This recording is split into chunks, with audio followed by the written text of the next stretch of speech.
The first team reported no animal at all, only a mineral formation, too regular to be natural, yet so still that they logged it as part of the terrain. Then 3 small forms emerged from nearby fissures. Each moved in its own way, but all were returning to the same mass, as though that blind rock had been waiting for them. When the first one attached itself, the stone did more than move. It looked. Yet that gaze came from an organ which, 1 second earlier, had still been exploring the world far from the body. The Cabinet of Impossible Life. File 4. The Beast with Wandering Senses. This was no isolated case. 5 similar masses were found in 5 different environments. Each surface mimics the material around it. Beneath, the same scars recur in the same places. Several kilometers from those masses, the teams found small, mobile organisms. Their shapes and behavior vary, but each carries a living root beneath its body, precisely matching one of the empty scars. Under the microscope, the doubt narrows further. The same dark fibers, the same amber channels, the same recognition membranes. This is more than simple compatibility. The 2 anatomies seem built to close around one another. The tracking tags then revealed their roots. After a few hours, sometimes several days, each organism eventually returns to one particular mass. However vast the detour, nothing it has perceived arrives before it. The information comes back with the body. The masses have muscles, nerves, and a center of memory, but no eyes, no ears, no permanent chemical sense. If they lie still, it is not because they are asleep. They are simply waiting for their senses to return. The cabinet calls the whole creature an I-par. The central mass is its core. The small, mobile organisms are its wanderers. These names do not describe 3 species, but the parts of a single individual scattered across the landscape. Under glass, the core measures 3.26 meters when folded. Its circulation is slow. Its breathing barely lifts a few plates. Yet the deep tissues remain under tension. This is neither a rock nor a corpse, only a body still waiting for its senses. The second specimen fits inside an ordinary display case. Detached, it chooses a route, avoids danger, feeds and survives for several days. Its autonomy is real. But almost its entire body is devoted to one task: perception. This specimen can barely see. Its nested cavities separate frequencies. Its resonant lamellae measure returning echoes. Its low-set mass absorbs vibrations through the ground. As a wanderer approaches the core, a free scar softens, and its circulation changes before contact. Not every scar responds at once. Some are occupied, others still closed. The wanderer attaches wherever space remains, and the tissues can receive it. A wanderer is not a larva destined to become a core, nor a parasite lodged inside a foreign host. To the cabinet, it is an autonomous organ, a living part able to leave its individual, act alone, then become its sense once more. The visible mass is deceptive.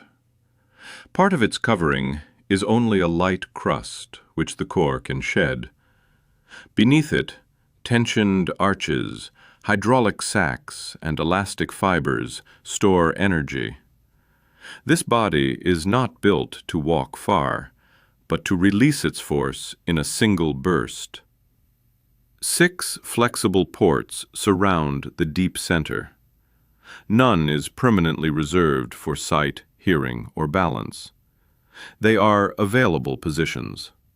Their function depends on the wanderer that attaches there, and on the tissues its root awakens. All wanderers share 5 elements: an enlarged sensor, a small decision center, a reserve, a memory sac, and a root. That sac contains no personality. It keeps only a recent fragment of the world the wanderer has explored. During attachment, the small organism does not suddenly grow. It contributes its sensor, its specialism, and what it has just learned. The core supplies the membranes, chambers, and muscles that amplify and interpret the signal. The final organ is composite. Each builds one part of it. 6 major functions have been isolated: long-range vision, hearing, reading airborne chemistry, sensing the ground, following heat or electrical gradients, and maintaining balance. These are not casts. Each silhouette is a different organ of the same AY par. The power is present even when the core appears dead. But without a reading of the ground or a sense of balance, a neural lock holds the great arches shut. This blind body cannot release its full force at random. There is no sign of conversation at a distance. Each wanderer turns back when its time runs out, its memory fills, its reserves fall, or a discovery is worth returning with. Until then, the core knows nothing of what it has perceived. In an emergency, the core can still issue a recall. It is not a thought, only a pulse, repeated through the ground. Return. The terrain distorts and weakens it. Too far away, or across ground that absorbs it, a wanderer receives nothing. But even when recalled, the wanderer must travel the entire route back. At first, it navigates alone, then follows a short-range chemical trace from the core. Knowledge never moves faster than the body carrying it. Within a few centimeters, the port finally recognizes the route. It opens, closes around it, then the 2 circulations fall into step. The wanderer gradually ceases to be an autonomous explorer. It becomes a connected part of the core again. Fibers and nerves join. The fluids reach equilibrium. The memory sac empties into the deep center, and the core's tissues unfold around the sensor. The creature receives a sense, but also what that sense has just learned. A single return is not enough to produce the complete beast. With a visual wanderer, the core can see but barely move. With an acoustic one, it can hear but cannot judge where to place its mass. Every attachment changes its silhouette, its abilities, and, above all, its blind spots. Duplicates create specialists. 2 visual sensors provide true depth perception. 2 acoustic sensors can locate a sound. Several vibration sensors track a running animal with formidable precision. But every duplicate occupies a port. Whatever is gained in one direction is missing somewhere else. Perception is never updated continuously. One image may date from dawn, one scent from midday, one vibration from a minute ago. The core must compare slightly different presents and decide despite their contradictions. Not every assembly works. Too much of one sense overloads the center. The wrong order of arrival distorts orientation. Without balance, the motor lock stays closed. Coming together is not enough. The right senses must return in the right order. Ordinary returns are not synchronized. One wanderer transmits and leaves, while another arrives. The core may therefore appear dormant even as its perception is slowly renewed. In an AY par, stillness of the central body never means that everything has stopped. When balance, footing, and the target's position agree, the lock releases. The arches take purchase, the crust bursts, and the entire mass tears itself from the ground. It does not begin to walk, it leaps. Its prey is not slow. It accelerates hard, breaks direction without warning, and vanishes into the relief. The core does not catch it through endurance, but through the lead its wanderers have already given it. These 5 forms are probably not separate species. The core slowly blends its outer layer with the ground around it, rock, wood, salt, or peat. The environment changes its camouflage, not the folded living architecture beneath. Moving the whole predator to inspect every trail would be costly and conspicuous. A few light organs cover more ground, find their own small sources of food, and leave the core hidden in the terrain. Dispersion becomes an economy of hunting. Each prey animal leaves different clues. One betrays its footing, another its heat, a third the chemistry of its passage. An AY par does not recall every wanderer. It gathers only the senses useful against whatever is running ahead. On contact, the arches do not bite. One sweeps the legs away, 2 others close beneath the body. The prey is driven inward, then pinned before it can understand the shape of the attack. Speed is used first to build a cage. To kill, the core uses a far subtler tool. 6 mineral lamellae lie flat against a solid ventral pad. On contact, they pivot, catch the tissue, then retract. They are not teeth. No mouth opens behind them. The lamellae then draw small fragments into internal digestive chambers. Nothing is slowly dissolved beneath a membrane. The core feeds quickly, seals its underside, and becomes still again. At later attachments, part of those reserves feeds the wanderers that made the hunt possible. Young cores possess few wanderers. Between nearby individuals, a compatible organ may pass temporarily from one to another. Reproduction remains unknown, but an AY par begins hunting long before its core moves, as soon as its wanderers set out to explore.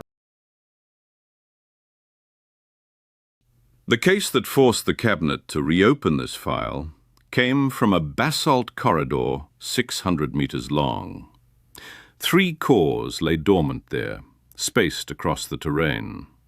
Yet the same wanderers moved constantly between them, recognizable by their attachment scars. The first core lay beneath a slab, the second inside a narrow pass, the third at the bottom of a dry basin. The great bodies were separated by long detours. The wanderers used almost straight fissures beneath the basalt, too narrow for their prey and short enough to get ahead of it. One night, a fast-moving animal entered the corridor. Ground wanderers felt its footfalls. Airborne sensing wanderers caught its passage. Some returned to the core beneath the slab. Others slipped under the rock, towards a place the prey had not yet reached. Beneath the slab, the first core equipped itself with just enough senses to leap. It missed the prey, but closed off the widest route. The animal turned towards the narrow pass.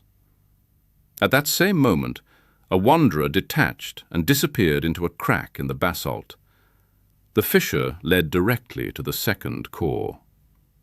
The wanderer arrived before the prey, carrying its speed, its turn, and the rhythm of its footfalls.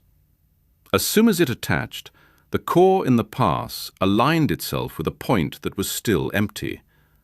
Moments later, the prey appeared there. When the core in the pass leapt, the one beneath the slab had already folded back into the ground.